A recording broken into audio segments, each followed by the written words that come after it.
Olá, amigos do Atualidades do Direito.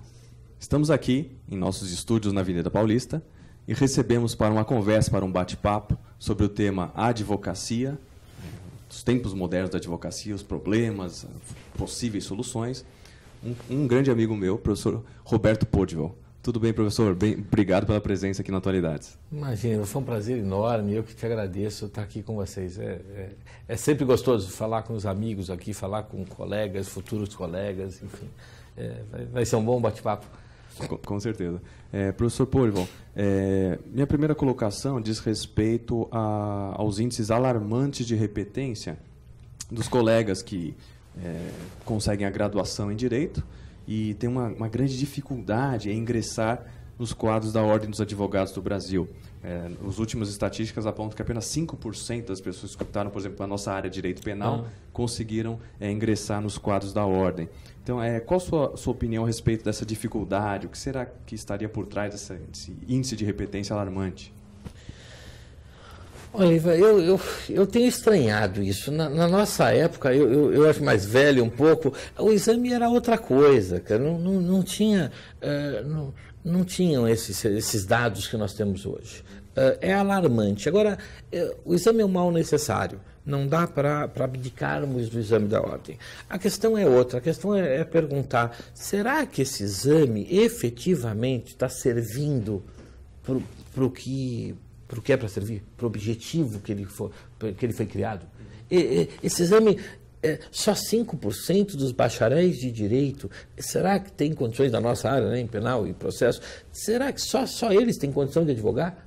Não, eu estou achando que tem alguma coisa muito errada no meio disso tudo. Eu já falei, eu estou para pegar uma prova, eu vou fazer uma prova e ver se eu sou apto a advogar. E é muito provável que não seja. Então, eu não acho que está servindo os propósitos. Ou as faculdades não poderiam está recebendo esse número de alunos, e aí a gente tem um problema no Ministério e cabe à própria Ordem olhar o que está acontecendo lá, ou a Ordem não está sabendo dosar efetivamente o mecanismo, como são feitas as provas.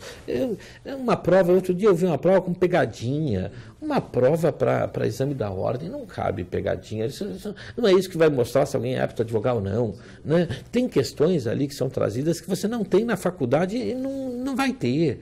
Então, acho que a prova está sendo... Não é questão de falar a prova está muito rígida, não é isso. A questão é, a prova serve para o objetivo que se propõe? É isso que determina se alguém está apto a ser advogado ou não? É passar naquela prova? Quem passa na prova está apto e quem não passa não está? É honesto isso? Eu acho que não. Eu acho que a gente tem que rever um pouco a prova, né? Vocês com muito mais experiência, você professor, talvez fosse o caso, era montar uma banca de professores e vamos fazer a prova. E vamos ver o que acontece. Eu acho que a prova está fugindo um pouco da sua própria função, né? Acho que você tinha que levar em conta, por exemplo, a prática. A Ordem permite os advogados que têm escritórios inscritos na Ordem dão estágio aos alunos. Eu recebo lá, quase toda semana, para assinar documento de estágio de aluno, entrada de documento, tem contrato com a faculdade, tem obrigações para com o estagiário.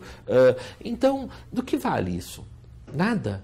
Eu me pergunto, será que não é o caso do aluno que passa na primeira fase e, uma vez estando demonstrado e comprovado que ele faz estágio no escritório de advocacia, precisaria da prova que a gente chama de prática, e que de prática eu acho que não tem muito? Não, porque, afinal, o que você poderia pensar mas um escritório pode, de uma forma fraudulenta, escrever um aluno ali ou passar algum aluno que não tem essa... que não exerce, né, o estágio. E aí você casse a licença do escritório, né? Mas agora, por conta de uma eventual fraude futura e de um ou outro, você vai tirar o valor do estágio, que talvez seja muito maior do que uma prova. Então, eu acho que isso tem que ser repensado. Tenho sido muito crítico ao exame da Ordem. E longe de mim dizer que tem que acabar o exame, mas não sei se esse exame está apto a demonstrar que os alunos são capazes ou não para advogar. Perfeito. Um outro ponto, agora vamos falar dos colégios que já foram aprovados, né? E no momento que eles são aprovados, eles também descobrem que, mesmo no ato de advogar, há muitas dificuldades, né? E uma dessas dificuldades diz respeito à questão da tabela mínima de honorários, a concorrência, a falta de publicidade, enfim, há uma série de regras éticas muito bem impostas pela OAB que acabam dificultando a atuação de alguns colegas. E a Defensoria Pública, agora, ela conseguiu muita força, até por razões constitucionais, de suas funções institucionais, do convênio, e alguns colegas do interior que advogam de forma particular, eles se inscreviam no convênio antiga PGE, né? E muitos vivem desse convênio. E esse é um problema atual da Ordem, porque a Defensoria, cada ano, provavelmente, ela vai fazer um concurso novo para mais 100, mais 200 defensores, e esses colegas vão acabar tendo mais dificuldade ainda. Como você enxerga essa triste realidade de alguns colegas? Eu, outro dia, fui convidado para a entrega de carteira da Ordem. Acho que foi um rapaz, foi um rapaz que foi meu estagiário e me convida para ir lá na entrega da carteira, e eu vou lá entregar a carteira para ele com muita honra, diga-se de passagem, e eu estou ali no meio daquela cerimônia enorme e um rapaz que tinha acabado de passar, ia também buscar sua carteira, estava ao lado do pai. E ele, todo feliz, olha para o pai, eu estou do lado, e ele diz: ufa, enfim, agora acabou. E eu do lado dou risada, olho para ele e disse: me permite, agora começou. Suas dificuldades agora começar. Antes, bem ou mal, você estava aqui com teu pai, era estudante, agora começa, agora não acaba. E nunca foi tão difícil advogar, nunca. Antigamente era prazeroso, você ia fazer uma audiência, era prazeroso, você encontrava o promotor, o juiz, era quase um ato social, não é? Hoje é tenso. O promotor quase que na maioria das vezes te olha como um inimigo. O juiz está tão tenso quanto todos ali tentando que aquela audiência acabe sem maiores problemas. Está ruim, o ambiente está ruim, o ambiente não está bom. Os advogados estão uma dificuldade, e digo assim, os que estão começando na carreira, é um absurdo, pagam para trabalhar, pagam, é uma coisa assim, a assistência, 53 mil advogados no estado de São Paulo vivem da assistência jurídica, que paga R$300 por uma defesa, é ridículo. É ridículo. Eu costumo dizer, o teto mínimo é vergonhoso.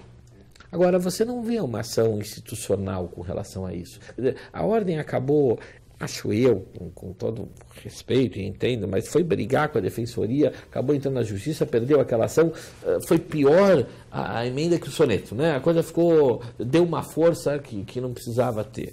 Acho que a questão aqui é política, é conversar. Para o Estado é mais barato pagar assistência do que um defensor. Porque o custo de um defensor é muito maior do que o pagar assistência. E mesmo que quisessem, eles não conseguem colocar 50 mil defensores. Então eles dependem da assistência. Se eles dependem da assistência, cabe aos advogados, à ordem, à entidade, ir lá dizer: ó, assim não pode.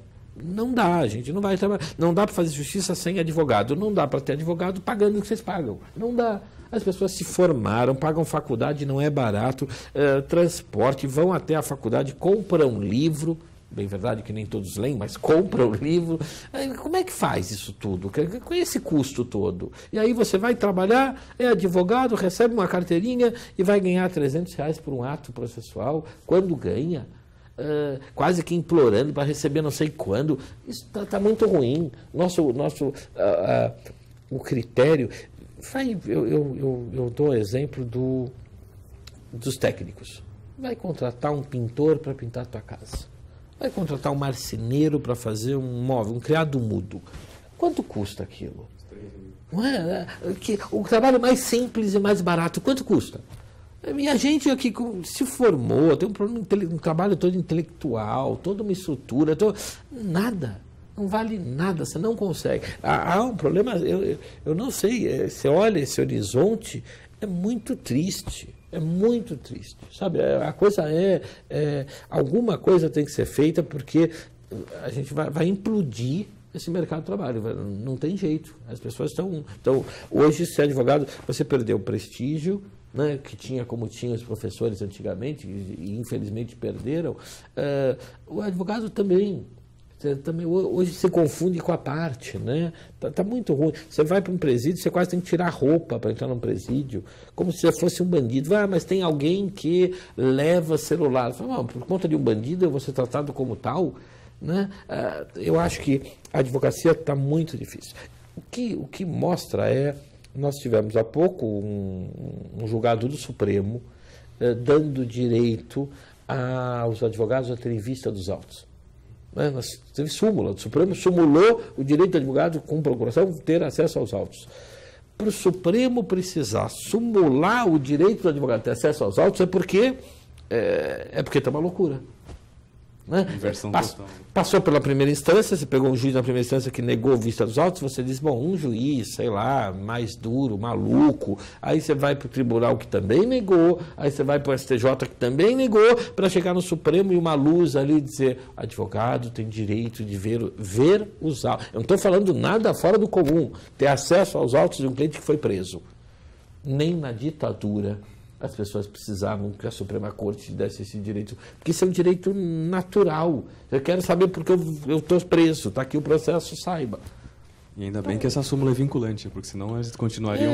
Continuaria, mas ainda continua, porque também quem é que tem seguido? Mas o fato é, o que demonstra precisar de uma súmula para te dar um direito natural para o advogado, bem demonstra como estão vivendo os advogados, a dificuldade que é ser advogado financeira e prática mesmo, é o dia a dia. A gente que vai para audiência, que vai...